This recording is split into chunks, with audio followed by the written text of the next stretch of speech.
आज हम बात करेंगे एक ऐसे फाइनेंशियल प्रिंसिपल की जो आपको वेल्थ क्रिएशन के रास्ते पर लेके जा सकता है।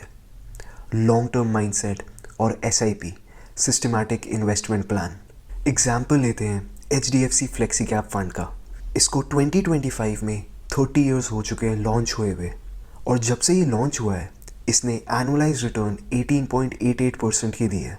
उस हिसाब से अगर आपने इस फंड में हर महीने 10,000 की SIP करी होती जब से ये लॉन्च हुआ है, तो आपकी प्रेजेंट वैल्यू 17 करोड़ 74 लाख होती, आपका प्रिंसिपल 36 लाख होता और आपका प्रॉफिट 17 करोड़ 38 लाख होता। हाँ, मैं मानता हूँ कि 30 इयर्स पहले 10,000 इन्वेस्ट करना काफ़ी मुश्किल था, लेकिन पॉइंट है कि लॉन्ग टर्म इन्वेस्टिंग का माइंडसेट डेवलप करना कितना ज़रूरी है। अगर आप अभी शुरू करते हैं तो आप अपने फाइनेंशियल गोल्स अचीव कर सकते हैं with a long term mindset. चलिए समझते हैं कि माइंडसेट और SIP साथ में कैसे काम करते हैं। एक ज़रूरी बात समझना बहुत इंपॉर्टेंट है।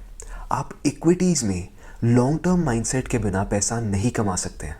ये माइंडसेट एक इन्वेस्टर का सबसे बड़ा एसेट है, स्पेशली अगर आप इसे अपने कैरियर के अर्ली स्टेजेस पर कल्टीवेट करते हैं। अगर आप get rich quick mentality adopt करेंगे तो इससे आपको कुछ भी रिजल्ट नहीं मिलेगा। इस मेंटालिटी के कारण आप लेटेस्ट स्टॉक टिप्स या फिर लेटेस्ट परफॉर्मर्स के पीछे भागेंगे, या फिर आप फ्यूचर्स एंड ऑप्शंस जैसे रिस्की ट्रेड्स में घुसेंगे। ये सब आपको शॉर्ट टर्म एक्साइटमेंट तो ज़रूर दे सकते हैं, बट लॉन्ग टर्म स्टेबिलिटी नहीं दे पाएंगे। अब बात करते हैं SIP के कंसेप्ट की। SIP एक फिक्स्ड अमाउंट की रेगुलर इन्वेस्टमेंट है जो आप मार्केट के हाइज और लोज दोनों पे कर रहे हैं। एग्जाम्पल से समझते हैं। अगर आप हर मंथ 10,000 इन्वेस्ट करते हैं और आपकी एक्सपेक्टेड रिटर्न 12% है, जो कि निफ्टी 50 की हिस्टोरिकल परफॉर्मेंस है, तो 30 इयर्स बाद आपकी फ्यूचर वैल्यू 3 करोड़ 52 लाख होगी, 20 इयर्स बाद 99 लाख होगी और 10 इयर्स बाद 23 लाख होगी। इससे हम ये देख सकते हैं कि वेल्थ क्रिएशन का जो असली मैजिक है वो कंसिस्टेंसी और टाइम में छुपा है। SIP का एक और पावरफुल वर्जन है स्टेप अप SIP। इसका मतलब है कि जैसे जैसे आपकी इनकम बढ़ती है वैसे ही आप अपनी SIP को भी इंक्रीमेंट करिए हर साल।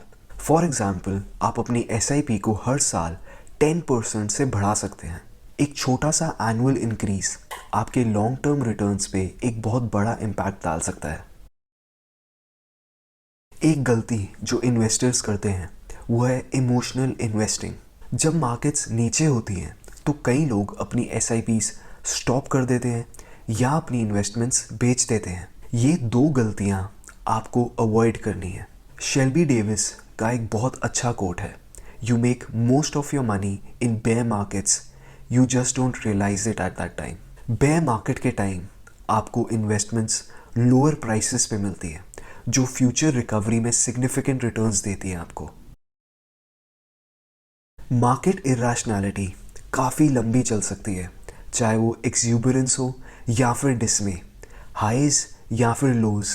लेकिन अगर आप डिसिप्लिन्ड हैं और SIP के साथ लगे रहते हैं तो आप इमोशनल डिसीजंस से बचते हैं। SIP की ऑटोमेटिक डिडक्शन आपको हैसल फ्री इन्वेस्टिंग का एक्सपीरियंस देते हैं। आपको मार्केट्स के डेली अप्स एंड डाउन्स की चिंता नहीं करनी पड़ती, और लॉन्ग टर्म इन्वेस्टिंग आपको इन्फ्लेशन एडजस्टेड सुपीरियर रिटर्न्स देते हैं। आइए इस वीडियो के इम्पॉर्टेंट पॉइंट्स को समराइज करते हैं। इक्विटीज़ और SIPs का फ़ायदा लॉन्ग टर्म में है। पेशेंस और डिसिप्लिन के बिना आप लॉन्ग टर्म रिटर्न्स अचीव नहीं कर सकते। इमोशनल इन्वेस्टिंग आपका सबसे बड़ा दुश्मन है। बेयर मार्केट्स अपॉर्चुनिटीज़ होती हैं, पैनिक करने का टाइम नहीं। स्टेप अप SIP को यूज़ करके आप अपनी इन्वेस्टमेंट्स को ग्रेजुअली ग्रो करिए। SIP एक परफेक्ट टूल है जो फाइनेंशियल स्ट्रेस को कम करता है और डिसिप्लिन को मेंटेन करता है। एंड ऑफ कोर्स, अगर आप म्यूचुअल फंड्स में इन्वेस्टमेंट शुरू करना चाहते हैं तो you can reach out to us with the link provided below. हम आपका एक पर्सनलाइज्ड पोर्टफोलियो बना सकते हैं जो आपके रिस्क प्रोफाइल और नीड्स के अकॉर्डिंग हो। We are using NSE mutual fund platform to facilitate mutual fund investments, and this is our registration number. Thank you so much for watching this video.